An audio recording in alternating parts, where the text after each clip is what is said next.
Hey, so I want to talk about my various responses to Narc Hoovers and how I think our response can progress over time with our therapy.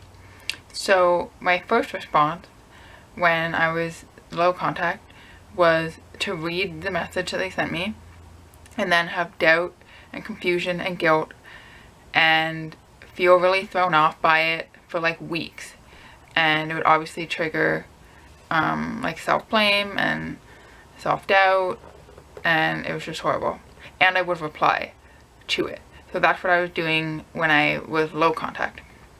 And then I went no contact, and I have received like letters from my grandparents and stuff, and I read it.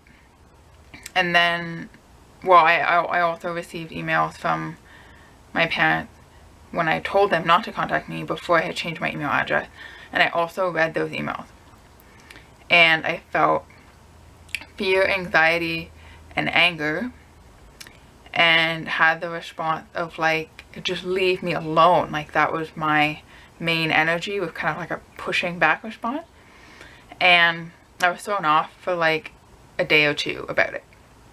So I think this demonstrates that I'm now in touch with my emotional response, and I've now built a psychological barrier that I'm holding on to my own reality, and I'm no longer saying, oh, I wonder if what they're saying is true and maybe they do love me, and like I'm not doing that whole game anymore.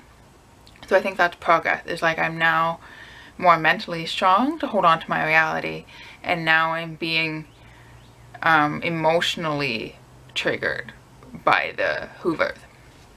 And my goal is what I think is the third stage of Hoover response, which is not to read it. If you receive an email somehow, like they use a different email and it doesn't go to junk or whatever, just don't read it. If you receive a letter, it goes in the trash. And you don't have an emotional response, you just immediately move on and you don't think of it again, and it doesn't throw you off. And you're basically able to manage your CPTSD triggers. So the goal is that it's just like, I don't know, just like some random thing happening to you. Like you see a squirrel cross the street and you're just like, oh, then you move on with your day. Like you receive an email from your narc, you click delete, you move on with your day. Like it doesn't throw you. Like I think that's the goal that I'm working toward. And what I realized was that with no contact, I was wanting it to mean that I would have no contact with the narcissist, basically wanting to make them stop contacting me. And this was really terrifying for me when I realized that that was not possible. Like you cannot control what the narcissist is going to do. All you can do is control your response. Obviously you're going to put up as many barriers as you can to make it very difficult for them to contact you. But for example, my mother contacted my best friend, which for some reason it never occurred to me that she would do that. And that's what really terrified me, is I was like, oh my god, there's like another way. And even though I changed my email, I changed my phone, I went no contact with the entire extended family. My best friend is the only friend I have left. Like there's no one else that she knows of. I honestly never thought my mother would contact my friend, but clearly she has no boundaries. They contacted my audiologist. My dad tried to open like a joint bank account, but obviously they needed my permission, like consent, whatever, and I didn't.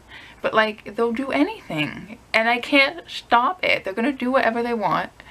I can't control it. This has been like what gave me CPTSD, whatever, panic, anxiety attack, I don't know. It was bad.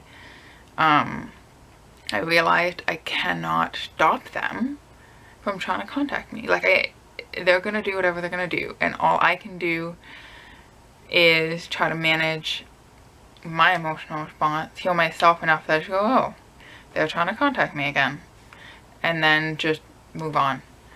Obviously another option is just like to move to another continent, which I know a lot of narc abuse survivors do and have considered that, but I don't really know where I want to go or whatever. Maybe I will do that at some point, but that's also giving them so much power over their life, over your life and your decisions. And that's what I hate, is that you can't just live your normal life because you know that these people don't respect you and don't listen to you when you tell them don't contact me. So I think it's a normal response to be afraid when you realize that abusive people are not going to leave you alone. So I'm trying to just be nice to myself that had that anxiety attack, because obviously it's a little child in me that's like, oh my god, they're never going to stop abusing me. But the difference now is that I can set boundaries and I am in charge of how I perceive things. So I can just say, wow, they're really pathetic and weak people. They're basically children. I have screaming toddlers coming after me. I don't have to be afraid. Like, it's my choice to be afraid, and obviously the fear is legit, but we can also try to choose a different perspective that makes us less afraid, and to say they only have power over me to the extent that I give them power. So if I just say, well, they're gonna do what they're gonna do, I'm gonna live my life, and you know, I don't want to think about them anymore. I don't want to be afraid of them anymore. And I think that kind of the ultimate recovery is that you just do not think about it anymore. And obviously I'm not there because I'm still making videos. Maybe I'll make videos after I feel like I'm better, I don't know, but right now I'm making the video to try to help myself like through all of my emotions. So I don't know, I think the goal is to just not care what they're gonna do and just live your life, so that if they pop back into it for 1 second because they've sent you a letter, you're just like, oh, a letter from them, toss it in the garbage, move on, and really disconnect from them emotionally. Don't wonder, you know, what they're doing or how they're feeling, or the smear campaign, what they're telling other people about you. Like, you just have to not care. And I know that's like so hard. Like, I've cried a lot. There's been a lot of grief, even for people that aren't even really your family. They're just people that you thought were your family, and you're really grieving the idea of having a family and realizing that, you know, you're just on your own now. But it's also extraordinary in so many ways because you deserve to be free. So let me know what you think about Hoovers and how you've kind of responded to them, and what you think, you know, the objective of no contact is, and how you've kind of navigated that. I'd be interested in your thoughts. So thank you for watching.